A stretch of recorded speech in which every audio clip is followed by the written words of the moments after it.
अगर आप लोग लाइव फीड देख रहे हैं तो आप लोगों को अरमान की रिपोर्टिंग और उसी दौरान ही सना सुल्तान के पूछे हुए क्वेश्चंस कैसे लग रहे हैं और अरमान के पूछे हुए क्वेश्चंस कैसे लग रहे हैं, आप लोग जब तक मुझे नहीं बताएंगे मुझे पता नहीं चलेगा। पर मुझे कैसे लग रहे हैं जब तक मैं आपको नहीं बताऊंगी तो आपको पता नहीं चलेगा।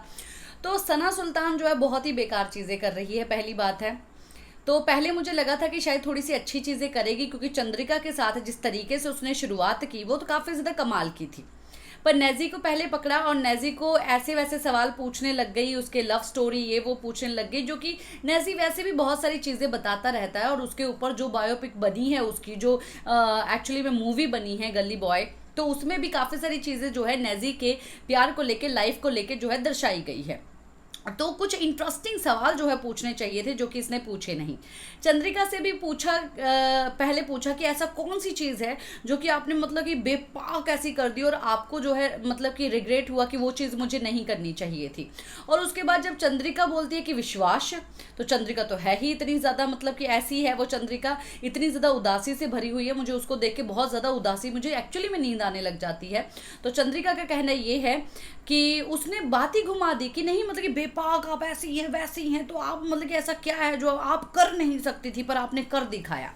मैंने ऐसा किया, मैंने वैसा किया, मैं यहाँ तक पहुँची, मेरे पति को ये किया वो किया, मेरे बच्चे के लिए ये किया, एक रोटी नहीं खाती थी, मुझे एक रोटी नहीं मिलती थी, वो लड़की यहाँ तक पहुँच गई, ऐसी बातें। वहीं पर दूसरी ओर जो है शुरू कर दी है इंटरव्यू लेनी अरमान मलिक ने। सबसे पहले जो है शिवानी के साथ इंटरव्यू ली, जहाँ पर शिवानी ने एक बात बहुत ही प्यारी बोली है, चंद्रिका से रिलेटेड ही बातें पूछी कि चंद्रिका के साथ तुम्हारा ऐसा क्या हो गया, इतना भी ज़्यादा क्या हो गया कि तुमने रिश्ता तोड़ दिया।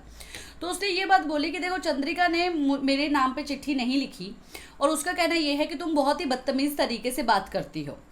चलो ठीक है, अगर मैं करती हूँ, अगर वो मुझे छोटी बहन मानती है, जो कि हमेशा बोलती है कि हाँ तुम छोटी बहन हो, मेरी छोटी बहन हो, उसको वैसे इसके बारे में मुझे बोलना चाहिए था पर इसने फिर भी नहीं बोला, तो वो एटलीस्ट उसे चिट्ठी के जरिए मुझे वो सब चीज़ें बता सकती थी, मुझे चिट्ठी भी मिल जाती और उसकी दिल की बात भी निकल जाती। बहुत ही सही बात जो है वो शिवानी ने बोली है। शिवानी जब बोलने में आती है तब सबकी वाट लगा देती है। शिवानी का असली चेहरा जो है वो मुझे काफ़ी ज़्यादा पसंद आ रहा है।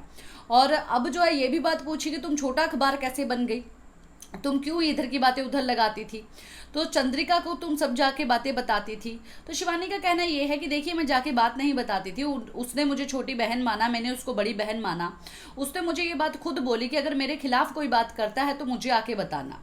तो मैंने बोला ठीक है दीदी, हम आके बताएंगे। तो कोई भी अगर मेरे सामने कुछ बात करेगा तो मैं जाके उनको बताती थी, क्योंकि मेरा रिश्ता जो है उनके साथ काफ़ी ज़्यादा सही था। पर उन्होंने जो चीज़ की वो बर्दाश्त नहीं हुई। तो ये सब चीज़ें पूछ के जो है अरमान मलिक उठ के सीधा पहुंच गए रणवीर के पास।